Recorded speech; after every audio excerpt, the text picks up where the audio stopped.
Olá, sejam bem-vindos. A aula de hoje é sobre as funções da linguagem, dando uma sequência, no conteúdo passado em que falávamos sobre os elementos da comunicação. Para falarmos sobre as funções da linguagem, é preciso relembrar os elementos da comunicação. O que são os elementos da comunicação? São aqueles que fazem parte de um ato de comunicação, uma situação comunicativa. Então, são eles, o emissor, que a gente fala assim, o emissor é a pessoa que fala, no caso aqui, nesta situação de conversa hoje, de comunicação, sou eu. Então, o emissor pode ser o produtor, o escritor, o falante, e o receptor é a pessoa com quem se fala. No caso, hoje, estou apresentando para você, aluno. Então, você é o receptor. Você, aluna, você é receptora. Então, o receptor pode ser chamado de destinatário, de leitor e de ouvinte.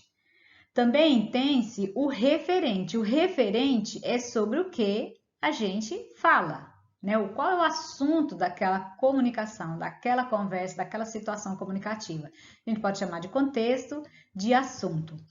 E a mensagem é tudo aquilo que envolve ali que está envolvido ali na situação de comunicativa. Então, a mensagem de hoje são as funções da linguagem que eu vou apresentar para vocês. Então, a mensagem é tudo aquilo que é passado ali pelo emissor. E para isso ele usa do quê? De um código. O código pode ser a língua, né? No caso aqui eu estou usando a língua portuguesa, tá? Então o código poderia ser, se eu estivesse aqui falando por gestos, então o código seria, né, os gestos. E o canal é o meio pelo qual a comunicação ela vai chegar, né? A mensagem ela vai chegar até o destinatário, até o receptor. Então, o canal é o meio de veiculação. No caso aqui, hoje eu estou usando o notebook para gravar esta aula, então ele é o meio, né, que está fazendo com que a mensagem, que no caso hoje são as funções da linguagem, chegue até vocês. Beleza? Tranquilo, né?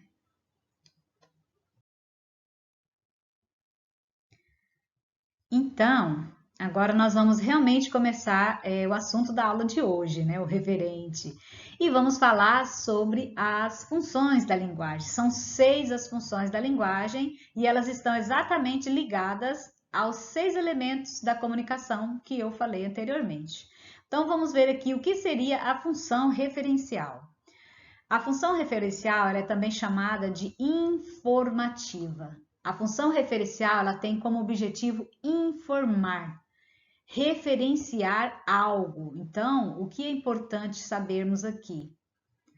Que a linguagem, o texto, né, quando ele possui uma linguagem, né, quando ele tem uma função referencial, ele trabalha com o quê? Com o objetivo de informar, tá? Ele está centrado no referente, né? Porque aqui a função aqui é referenciar. Então há uma preocupação com o referente. Quais são os exemplos? As reportagens, os noticiários, né? Os textos as notícias, os textos científicos, aqueles textos que têm a preocupação com o referente, com aquilo que vai ser passado, com o objetivo é informar. Então, a linguagem de um texto que tem a linguagem, que tem a função referencial, ele tem uma linguagem mais objetiva, mais direta. A preocupação é informar, passar informação. Então, vamos aqui a um exemplo para ficar bem mais claro. Olha, veja bem. Aqui nós temos um fragmento, né, de um texto e fala assim, ó, o risco maior que as instituições republicanas hoje correm não é o de de se romperem ou serem rompidas, mas o de não funcionarem e de desmoralizarem de vez, paralisadas pela sem vergonhice, pelo hábito covarde de acomodação e da complacência diante do povo, diante do mundo e diante de nós mesmos. O que é preciso agora é fazer funcionar corajosamente as instituições para lhes devolver a credibilidade desgastada. O que é preciso, né, e já não há como voltar atrás sem avacalhar e emporcalhar ainda mais o conceito que o Brasil faz de si mesmo, é apurar tudo o que houver a ser apurado. Doa a quem doer. E aqui a fonte, né, o estado de São Paulo. Então a gente já vê que isso aqui é o quê? Uma notícia. Então esse texto ele tem o objetivo de informar. Então ele tem a função referencial. Então qual a função deste texto? É a função referencial. Referencial por quê? Os textos que têm função referencial, eles são centrados no referente e têm como objetivo informar. Vamos para o próximo. Dando continuidade, temos a função emotiva ou expressiva. Na função emotiva, o emissor ele tem como objetivo principal transmitir emoções, né? Por isso que ela recebe o nome de emotiva ou expressiva. Sentimentos e subjetividades por meio da própria opinião. Ela é centrada no emissor, né? Que é um dos elementos da comunicação, que é a pessoa que fala. E os textos, eles aparecem em primeira pessoa, né? Uma vez que é centrada no emissor, então tem que ser em primeira pessoa. Como descobrir se o texto ele tem a função emotiva ou expressiva? Primeiro, o texto vai estar escrito na primeira pessoa, centrada no emissor, e vocês vão perceber que há uma expressão de emoções e de sentimentos. Vamos a um exemplo. Aqui nós temos um texto, um fragmento de um texto do Graciliano Ramos, né, que é um escritor modernista. E ele fala assim, ó, sentia um medo terrível e ao mesmo tempo desejava que um grito me anunciasse qualquer acontecimento extraordinário. Aquele silêncio, aqueles rumores comuns espantavam-me. Seria tudo ilusão? Findei a tarefa, ergui-me. Desci os degraus e fui espalhar no quintal os fios da gravata. Seria tudo ilusão? Estava doente, ia piorar, e isto me alegrava. Deitar-me, dormir, o pensamento embaralhar-se, longe daquelas porcarias. Senti uma sede horrível. Quis ver-me no espelho. Tive preguiça.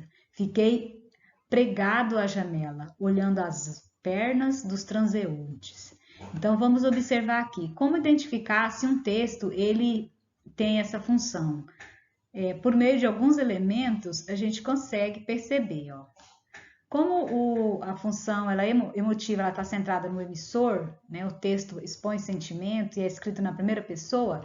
Então vamos observar aqui, ó, que os verbos estão na primeira pessoa. Ó. Sentia. Aqui temos os pronomes, né? Aqui, ó, o pronome, o me. Então, são marcas, né? São detalhes que fazem com que a gente perceba que está na primeira pessoa. E também aqui a expressão de sentimentos, né? Quando ele fala sentir um medo, né? Um medo horrível. Ao mesmo tempo, eu desejava que um grito me anunciasse qualquer acontecimento extraordinário. Aquele silêncio, aqueles rumores espantavam-me. Seria tudo ilusão? Ó, o verbo aqui, findei, ó. Primeira pessoa, ergui-me, desci. Então, assim, por esses detalhes a gente sabe que é um texto com função emotiva, porque está expressando aqui sentimentos e porque está na primeira pessoa. Então, são as duas características fundamentais para identificar qual função o texto ele tem. Dando sequência, vamos aqui a outra função, né? A função poética. E o que seria a função poética? A função poética, ela é o quê? Ela é centrada na mensagem, tá? Ela é centrada na mensagem, uma vez que a preocupação é ali com a organização do texto, com os recursos, por exemplo, rimas, as figuras de linguagem. Então, a função poética, né, como o próprio nome diz aqui, é relativa à poesia. Então, o poeta, ao escrever, ele se preocupa muito com a mensagem, né, o como passar a mensagem. Então, a expressão poética ela é centrada no elemento da comunicação chamado mensagem. Vamos a um exemplo? E aqui vocês vão ver que o texto com função emotiva, ele é muito parecido com o texto que tem a função expressiva e emotiva. Então, pode haver uma confusão. Então, como fazer para diferenciar? Lembrando que o texto na função emotiva, ele está centrado no emissor. Então, aparece lá os verbos, os pronomes, primeira pessoa. Vai expressar sentimentos também. A poesia expressa sentimentos? Sim, mas a diferença é que ela não vem centrada no emissor, ela está mais centrada na mensagem. Então, nós temos aqui um exemplo, a música, né, do Caetano Veloso, Fonte de Mel nos Olhos de Geisha, Kabuki, Máscara, Choque entre o Azul e o Cacho de Acácias, Luz das Acácias, Você é a Mãe do Sol. Então, a gente percebe aqui as figuras de linguagem, né, que é próprio da poesia. O texto está organizado aqui ó, em versos, né, estrofes, então são todos os recursos da poesia. Então, o texto com a função poética, ele é próprio da poesia, né? Ele vai ter aqui os elementos que tem na poesia, rima, linguagem conotativa, escrito em estrofes, versos. E a diferença da poética para a emotiva está justamente naquilo que eu falei, é só prestar atenção no elemento da comunicação. E vamos para a próxima, né, que é a função fática. O que seria a função fática da linguagem? A função fática ela tem como objetivo estabelecer ou interromper uma comunicação. E ela está, o foco dela está centrado no canal, né? O elemento da comunicação é o canal. O canal é o quê? É o meio pelo qual a mensagem sai do emissor e chega até o receptor. Então, uma vez que o texto com função fática ele está centrado no canal, a gente vai perceber que é uma preocupação se está havendo comunicação ou não. E um exemplo são os diálogos, as conversas de telefone, quando a gente está explicando, que a gente fala assim, então, você entendeu? Ou às vezes aqui nas aulas, né, pelo Meet, vocês estão aí? Tem alguém me ouvindo? Então, assim, eu estou tentando estabelecer uma comunicação. Então, eu estou testando o canal. Então, aqui eu trouxe um exemplo, ó. Olá, como vai? Eu vou indo, e você? Tudo bem? Tudo bem, eu vou indo em pegar um lugar no futuro. E você? Tudo bem, eu vou indo em busca de um sono tranquilo, né? Também é um trechinho de uma música do Paulinho da Viola, né? E aqui ele está estabelecendo um diálogo, né? Uma conversa. Então, o texto com função fática, ele está centrado no canal, né? São os exemplos, os diálogos, conversas telefônicas. Às vezes você está andando assim na rua, você cumprimenta. Ei, e aí, tudo bem? Então, é um exemplo de que você está tentando estabelecer uma comunicação. E a função conativa ou apelativa? A função conativa ou apelativa, ela tem o objetivo, né, o intuito de convencer o leitor. Esse tipo de função está muito presente nas propagandas, né, publicidades, nos discursos políticos, Por quê? Porque aqui o elemento da comunicação, né, é o receptor. Então, ela está centrada no receptor, que é a pessoa com quem se fala. Numa propaganda, o objetivo ali é o público, né? O público-alvo. Então, é o receptor, é quem vai receber ali aquela propaganda, o objetivo ali é convencer alguém de alguma coisa.